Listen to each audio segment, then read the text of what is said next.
ইন্দোনেশিয়ার রাজার একটা বিপদ ছিল, প্রত্যেক বছর একটা জিন, দানবীয় জিন সমুদ্র থেকে আসতো। আসার পরে ওই রাজাকে প্রত্যেক বছর সমুদ্রের পরে একটা কুমারী নারী রেখে আসতে হতো। ওই জিনটা এসে কুমারী নারীটাকে হত্যা করে তার রক্ত পান করে আবার চলে যাইত।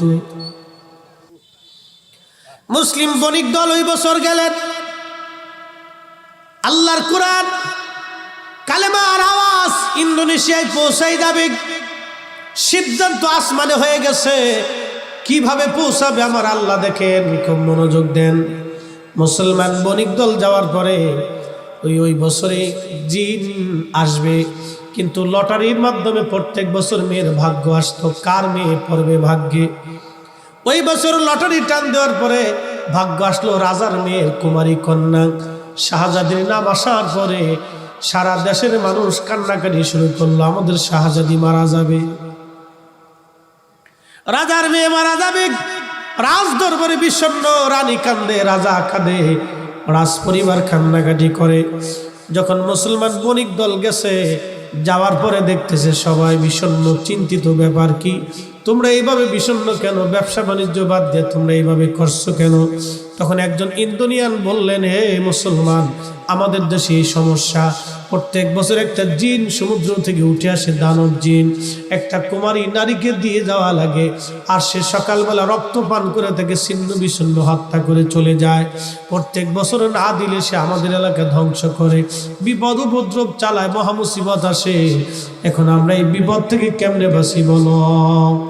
এই বছর রাজার মেয়ের নাম আসছে, এই জন্য আমরা খুবই চিন্তায় পেরেশানি, আমাদের ব্যবসা বাণিজ্য খাওয়া দাওয়া বন্ধ হয়ে গেছে। মুসলমান বণিক চিন্তা করলে সুযোগ এবার একটা হয়ে গেছে, কালেমার দাওয়াত পৌঁছাইতেই হবে। একবার জোরে জোরে বলা যাবে কি মারহাবা?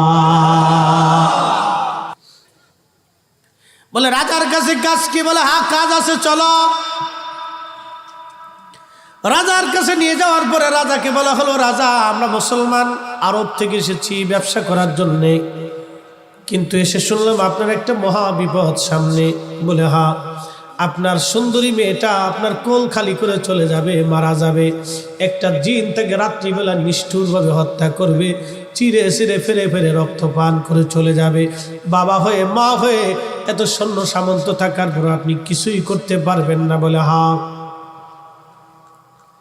মুসলমান বলতেছে, রাজা যদি বিপদ আমরা আপনার থেকে বাঁচাই দিতে পারি, যদি আপনার মেয়ে বেঁচে যায়, কোনোদিন যদি জিনটা না আসে, তাহলে বলেন আমরা যে ধর্মের অনুসারী